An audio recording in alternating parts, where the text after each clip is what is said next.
दोस्तों, वो कहावत तो आपने सुनी होगी कि घर का भेदी लंका ढाए। सेम ऐसा ही केस अब आर्मेनिया के साथ होना शुरू हो चुका है।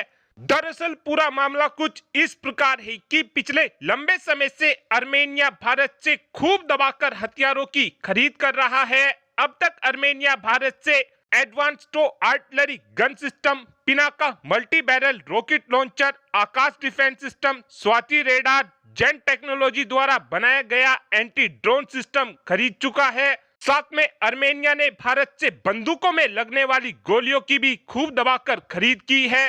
और भारत से इतने ज्यादा हथियारों की खरीद को देखते हुए आर्मेनिया के फॉर्मर डिफेंस मिनिस्टर यानी आर्सा कारपेटियन की तरफ से बोला गया है कि भारत के हथियारों की क्वालिटी अच्छी नहीं है और हमको भारत से ज्यादा हथियारों की खरीद नहीं करनी चाहिए।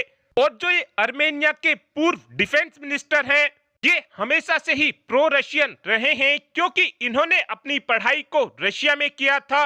2016 में आर्मेनिया ने आर्सा कारपेटियन को आर्मेनिया के इंटेलिजेंस एजेंसी का चीफ बनाया था। उसके बाद 2018 में इनको नेशनल सिक्योरिटी एडवाइजर बनाया गया और फाइनली 2021 में इनको आर्मेनिया का डिफेंस मिनिस्टर बना दिया गया था। और केवल 3 महीनों के अंदर अंदर ही निकोल पाशियान, जो कि आर्मेनिया के प्रधानमंत्री हैं, उन्होंने इनको इनकी डिफेंस मिनिस्टर की पोस्ट से हटा दिया था, क्योंकि इनकी ज्यादातर स्टेटमेंट हमेशा ही प्रो रशियन होती थी।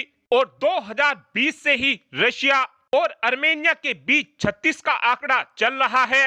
इस समय आर्मेनिया रशिया से हथियार ना खरीदकर भारत से हथियारों की खरीद कर रहा है। इवन आर्मेनिया ने तो अब रशिया के grade multiple barrel rocket launcher को भी अपनी सेना से हटाने का फैसला लिया है और इनकी जगह पर Pinaka multi barrel rocket launcher को अपनी सेना में शामिल करने का फैसला लिया है।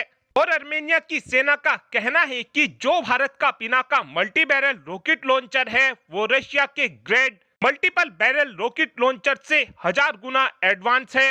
लेकिन अब आपके मन में ये सवाल जरूर आ रहा होगा कि आर्मेनिया और रशिया की दोस्ती में दरार क्यों पड़ी थी। इस बात के पीछे कारण रशिया ही था, क्योंकि आप खुद ही बताइए, आप अगर किसी काम की जिम्मेदारी लेते हैं तो आप उस काम को जब तक पूरा नहीं कर देंगे, आप उस काम को ऐसे ही बीच में नहीं छोड़ेंगे। नहीं तो आपने जिसकी जिम्मेदारी ली है वो ना इधर का रहेगा ना उधर का रहेगा। ऐसा मैं इसलिए बोल रहा हूं क्योंकि रशिया ने आर्मेनिया की सिक्योरिटी की जिम्मेदारी ली थी, लेकिन जब अजरबैजान ने आर्मेनिया के ऊपर हमला किया था, उस समय रशिया की सेना आर्मेनिया का साथ देने नहीं आई थी। और जब अजरबैजान ने आर्मेनिया की बहुत सी जमीन पर कब्जा कर लिया था, उसके बाद जाकर रशिया ने अजरबैजान और आर्मेनिया के बीच में समझौता करा दिया था। लेकिन उस समझौते के बाद भी अजरबैजान की सेना ने नागोर्नो काराबाख पर हमला किया और जिस एरिया पर अजरबैजान की सेना ने हमला किया था, उस एरिया में रशिया ने अपनी पीस कीपिंग फोर्स को तैनात कर रखा था।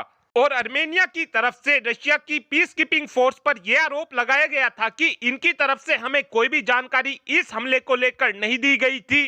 और जभी से ही आर्मेनिया और रशिया के रिश्ते तो खराब हो ही चुके हैं। इवन आर्मेनिया अब रशिया से हथियारों की खरीद भी नहीं कर रहा है। और रही बात भारत के हथियारों की क्वालिटी की, तो वो इस बार जब युद्ध होगा, जब इनको खुद ही देखने को मिल जाएगा।